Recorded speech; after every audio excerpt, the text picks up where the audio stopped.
Everyone, हम not for profit organisation के problems देख रहे हैं और आज के इस लेक्चर में हम क्वेश्चन नंबर 10 देखेंगे from page number 88. So let's get started. देखिए, let's read the problem. Saraswati High School Khed showed the following position on 31st March 2018. Okay, हमें बैलेंस शीट दिया गया है 31st March 2018 का. This means this is our opening balance sheet. Alright, और जो भी opening balance sheet होता है बच्चों, एज वी नो, हम सब ट्रांसफर करेंगे items to our closing balance sheet. But let's see one by one सारे आइटम्स हम एक बार देख लेते हैं. ठीक है, देखिए, cash in hand and cash at bank है एसेट साइड पे. Now this is our opening balance, so this is going to go in the receipts and payments account. तो receipts payments में अगर हम देखेंगे तो यहाँ पे हमें दिख रहा है, राइट? तो ये क्लोजिंग बैलेंस शीट में नहीं जाएगा. आगे लेबोरेटरी एंड बिल्डिंग, ये मेरे बैलेंस शीट में जाएंगे. फर्नीचर अगेन जाएगा बैलेंस शीट में. Books balance sheet. अब ट्यूशन फीस रिसीवेबल है 10,000, ये हम होल्ड पे रखेंगे. हमें ट्यूशन फीस से रिलेटेड कुछ एडिशनल इंफॉर्मेशन होगी, हम चेक करेंगे. अगर नहीं होगा then this will go as it is in my closing balance sheet. Okay, liability side पे देख लेते हैं. Capital fund and entrance fees both will go in my closing balance sheet. Now let us move to the receipts and payments account. Receipt side पे देख लेते हैं. Tuition fees है 17, 18 and 18, 19. अब बच्चों ये साल कौन सा है? देखो 31st मार्च 2019 मतलब 18-19 है. This is the current year 18-19.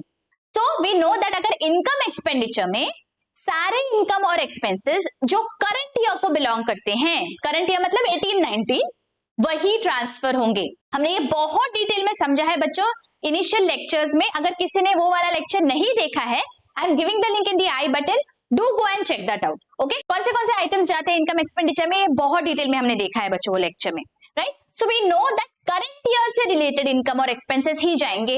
अब 18-19 से रिलेटेड ट्यूशन फीस है 1 lakh, so this I know will go to my income expenditure. अब जो 17-18 का है that means this is the previous year को बिलोंग करता है ट्यूशन फीस, और वो इस साल मिला है. ओके, तो इसका हमें क्या करना है ये हम बाद में देख लेंगे, राइट? बट इस साल की इनकम एक्सपेंडिचर में सिर्फ 1 लाख जाएंगे. Getting it? अच्छा, आगे fine collected 2,000, so again this will go to my income expenditure. Admission fees income expenditure. Term fees income expenditure. Donations to for library.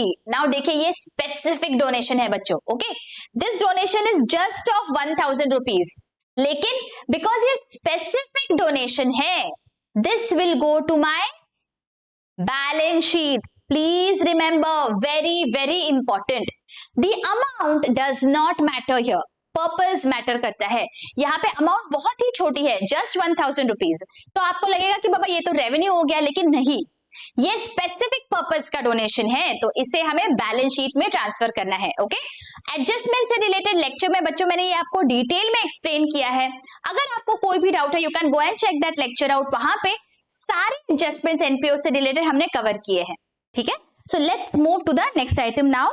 Interest on bank deposits, again this will go to my income expenditure account. And government grants, अब brackets में दिया है revenue, right? Because ये revenue है, दिया हुआ है irrespective of the amount. See, amount is big, it is 2 lakh rupees, but हमें दिया है कि ये रेवेन्यू नेचर है, so it has to go to my income expenditure. So please remember, यहाँ पे अमाउंट मैटर नहीं करती है बच्चों. बहुत बार बच्चों को ये कंफ्यूजन होता है, छोटी अमाउंट है तो रेवेन्यू नेचर, बड़ी है तो कैपिटल. नहीं, दिस इज नॉट राइट. आपको ये देखना है कि पर्पस क्या है. अगर स्पेसिफिक पर्पस के लिए है तो अमाउंट मैटर नहीं करता है, it will go to my capital, that means to my balance sheet only. Okay, चलो अभी जाते हैं हमारे पेमेंट साइड पे. Salaries to teachers income expenditure, salary to office staff income expenditure. Books ये जाएंगे मेरे बैलेंस शीट में. परचेज ऑन 1/1/2019 एडिशनल इंफॉर्मेशन है, let's see when we are going to use this. Okay, printing and stationery income expenditure. Annual gathering expenses income expenditure.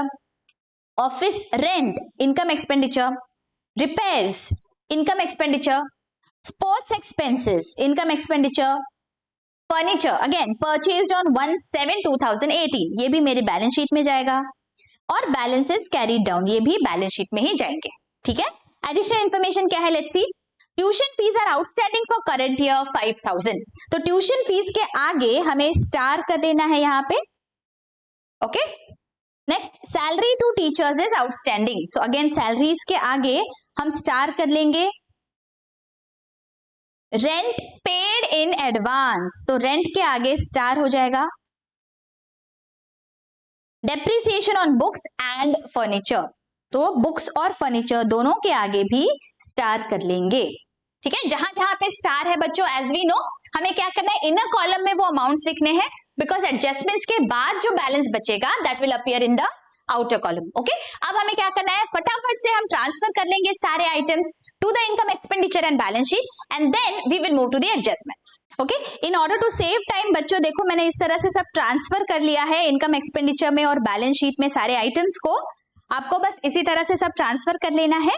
Now let us discuss the adjustments one by one. सबसे पहला, tuition fees are outstanding for current year 5000। अब हमें पता है अगर ये current year को belong करता है तो करंट ईयर के इनकम एक्सपेंडिचर में जाना चाहिए, इसलिए 5000 हम ऐड कर देंगे हमारे ट्यूशन फीस में। सो यहाँ पे I am going to add 5000, outer column 1,05,000, add outstanding. ठीक है, और ये जो आउटस्टैंडिंग फीस है दिस बिकम्स माय एसेट, तो मेरे बैलेंस शीट में एसेट साइड पे दिखेगा outstanding tuition fees, outstanding tuition fees 5000। Okay, चलो टिक कर लेते हैं। अब बच्चों let us move to the opening balance sheet. Opening balance sheet में ट्यूशन फीस से रिलेटेड कुछ दिया था जो मैंने आपको बोला था हमें ये होल्ड पे रखना है। देखो क्या है, 10,000 रुपीज हमारे ओपनिंग बैलेंस शीट में एसेट साइड पे दिख रहे हैं। ट्यूशन फीस रिसीवेबल, मतलब ये पिछले साल की फीस थी जो रिसीवेबल थी। Now let us check whether इस साल कुछ पैसा मिला है क्या। अब ये जो 10,000 है इसमें से देखिए यहाँ पे on the receipt side I can see 8,000 is received that belongs to 17-18। Specifically हमें दिया गया है 17-18 8,000। दैट मीन्स ये जो टोटल 10,000 रुपए हैं यहाँ पे हमारे बैलेंस शीट में जो दिख रहे हैं इसमें से हमें 8,000 रुपए इस साल मिल चुके हैं। ओके, प्लीज रिमेंबर दिस, ये आपको कोरिलेशन करना है बच्चों। अगर बैलेंस शीट में आउटस्टैंडिंग है और इस साल के रिसीट्स में दिख रहा है, इसका मतलब 10,000 में से 8,000 इस साल मिल चुके हैं। तो अब कितना बचा है, सिर्फ 2,000 बचा है। तो ये जो 2,000 बचा है ये भी मेरे क्लोजिंग बैलेंस शीट में दिखेगा। Please don't forget to give this adjustment. Total 10,000 था तो मेरे क्लोजिंग बैलेंस शीट में मैं इस तरह से लिख सकती हूँ बच्चों।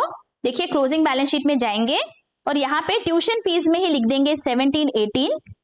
17-18 की कितनी है टोटल, 10,000 वॉज दी आउटस्टैंडिंग, उसमें से हमें 8,000 मिल चुका है, रिसीट्स में दिख रहा है 8,000, तो बचा कितना 2,000। सो आउटर कॉलम में आएगा 7,000। I am getting this, this is very very important बच्चों। यहाँ पे गड़बड़ होने के बहुत चांसेस होते हैं। प्लीज एंश्योर दैट आप अलग अलग 2 सालों को देखें। ओके, आपको मिक्स नहीं करना है। 17-18 is previous year, previous year का हमें ओपनिंग बैलेंस शीट में इंफॉर्मेशन रहेगी और ओपनिंग बैलेंस शीट की इंफॉर्मेशन से हमें टैली करना है रिसीट्स एंड पेमेंट्स के इंफॉर्मेशन को। सो 10,000 टोटल आउटस्टैंडिंग था, मिला 8,000, तो अभी आउटस्टैंडिंग है 2,000 जो पिछले साल का है और इस साल का आउटस्टैंडिंग है 5,000। Is this very very clear? इसी बात पे एक लाइक जरूर बनता है बच्चों। Thank you so much. चलो आगे क्या लिखा है, let us see. Salary to teachers is outstanding 15,000। Again salary is outstanding, ये मेरा एक्सपेंस है, इस साल को बिलोंग करता है तो मैं ऐड कर दूंगी मेरे इस साल के इनकम एक्सपेंडिचर में। तो ऐड आउटस्टैंडिंग 1,95,000। और सेकेंड इफेक्ट, प्लीज रिमेंबर सारा एडिशनल इंफॉर्मेशन को आपको मिनिमम 2 इफेक्ट देने ही हैं बच्चों। ओके, तुरंत आपको सेकंड इफेक्ट देना है, ऐसे नहीं सोचना है बैलेंस शीट के इफेक्ट्स बाद में देंगे तो जरूर आप कुछ ना कुछ भूल जाएंगे और फिर टैली नहीं होगा आपका बैलेंस शीट। तुरंत आपको जाना है बैलेंस शीट में और ये आउटस्टैंडिंग सैलरी है, that means this is my liability. तो यहां पे मैं लिख दूंगी आउटस्टैंडिंग सैलरी 15,000। ओके, तुरंत 2 इफेक्ट्स देने हैं और जहां एडिशनल इंफॉर्मेशन दी गई है वहां जाके हम इस तरह से टिक कर देंगे so that we know that हमने सारे इफेक्ट्स दे दिए हैं इस पर्टिकुलर इंफॉर्मेशन के। ओके, आगे rent paid in advance 3,000। Advance में हमने पेमेंट किया है, मतलब वो इस साल को बिलोंग नहीं करता है, अगर इस साल को बिलोंग नहीं करता तो इस साल के एक्सपेंस में वो नहीं दिखेगा, तो हम माइनस कर देंगे 3000 फ्रॉम द रेंट। तो यहां पे माइनस करेंगे outer column 13,000 less prepaid, advance में पे किया है। और अगर कोई भी एक्सपेंस हमने एडवांस में पे किया होता है जिसके बदले में हमें मिलेगा सर्विस, हमें मिलेगा benefit in the future, that becomes my asset. तो मेरे बैलेंस शीट में यहां पे हमें दिखाना है prepaid rent on the asset side 3000। Okay, चलो आगे। Depreciation on books 15% and 10% on furniture. तो देखिए बच्चों, बुक्स हमारे ओपनिंग बैलेंस शीट में कितने पे दिख रहे थे? ओपनिंग बैलेंस शीट में books was appearing at 22,000, okay, and there has been an addition during the year of 15,000। तो देखिए आपको वर्किंग नोट बनाना है 22,000, ओके, ये मेरा ओपनिंग बैलेंस शीट है, ओपनिंग बैलेंस है 22,000। सो इस पे मुझे जो डेप्रिसिएशन प्रोवाइड करना है, डेप्रिसिएशन एट 15%, ये पूरे साल का है बिकॉज 22,000 ओपनिंग से मेरे पास था, तो पूरा मेरा डेप्रिसिएट हो जाएगा। सो 22,000 का 15% दैट कम्स टू 3,300, ओके। और मैंने ड्यूरिंग द ईयर खरीदा है 1/1/2019 को 15,000 वर्थ ऑफ बुक्स, ओके। 15,000 के बुक्स मैंने खरीदे 1/1/2019। तो जब मैं 31 मार्च को डेप्रिसिएशन प्रोवाइड करूंगी तो कितने महीने का? जनवरी, February, March, only for 3 months, please remember, सिर्फ 3 महीने का डेप्रिसिएशन यहाँ पे प्रोवाइड करना है। So 15,000 multiplied by 15 and for 3 months कितना आ रहा है? 563। Please don't forget to do this calculation बच्चों, यहाँ पे हड़बड़ी में हम भूल जाते हैं देखना दैट बुक्स कब परचेज हुए थे और हम पूरे साल का डेप्रिसिएशन प्रोवाइड कर देते हैं और इस सिली मिस्टेक की वजह से हमारे मार्क्स कट हो जाते हैं। Please don't do these silly mistakes. जब भी आप एसेट पे डेप्रिसिएशन प्रोवाइड कर रहे हो, 1 मिनट पॉज कर लो, चेक करो दैट जो भी ड्यूरिंग द ईयर एडिशन हुआ है वो एग्जैक्टली कौन से डेट पे हुआ है, so that you can calculate the number of months and calculate the depreciation accordingly, ठीक है। तो यहाँ पे 3,300 फॉर द एंटायर ईयर का डेप्रिसिएशन हो गया और 563 ये 3 महीने का डेप्रिसिएशन है। So total depreciation will be 3,300 plus 563, that is 3,863। सो ये डेप्रिसिएशन मैं माइनस कर दूंगी मेरे बैलेंस शीट में जाके। So here I am going to deduct 3,863 less depreciation, outer column 33,137। Similarly मेरा जो फर्नीचर है उसका ओपनिंग बैलेंस है 40,000 और 50,000 मैंने ड्यूरिंग द ईयर परचेज किया है। तो again I am going to prepare a working note. 40,000 पे मैं पूरे साल का डेप्रिसिएशन दूंगी, लेकिन 50,000 मैंने कब खरीदा है?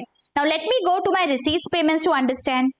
रिसीट्स एंड पेमेंट्स में दिया है that this furniture I purchased on 1/7/2018 और डेप्रिसिएशन मुझे 10% से प्रोवाइड करना है, ठीक है। तो यहां पे डेप्रिसिएशन एट 10%, 40,000 पे पूरे साल का, दैट मीन्स 4,000, और ये जो 50,000 है मैंने खरीदा 1/7/2018 को, तो इस पे डेप्रिसिएशन कितने महीने का आएगा? 1/7 से लेके 31 मार्च 2019। देखो calculate the months, July, August, September, October, November, December, Jain, Feb and March, 9 months, okay. तो कैलकुलेट कर लेते हैं यहाँ पे 50,000 पे, अब ये 10% है, don't forget 10% and for 9 months कितना आ रहा है? 3,750। So total depreciation is 4,000 plus 3,750, that means 7,750। तो यहाँ पे हम माइनस कर देंगे 7,750 लेस डेप्रिसिएशन, आउटर कॉलम 82,250, और दोनों डेप्रिसिएशन के इफेक्ट्स मुझे मेरे इनकम एक्सपेंडिचर में देने हैं। सो यहाँ पे I am going to write down to depreciation books and furniture 7,750, 3,863, outer column 11,613। Okay, देखो अभी और कुछ बचा है क्या? We have given effect to all the adjustments. Okay, तो अब हमें क्या करना है बच्चों? Everything is done. Income expenditure में जाएंगे. We will find out whether there is a surplus or a deficit. अगर सरप्लस होगा तो कैपिटल फंड में ऐड हो जाएगा और अगर डेफिसिट होगा तो कैपिटल फंड से माइनस हो जाएगा. ओके, तो ये आपका होमवर्क है बच्चों. आपको ये सॉल्व करना है. इनकम एक्सपेंडिचर में सरप्लस है या डेफिसिट, ये मुझे आपको बताना है इन द कमेंट सेक्शन.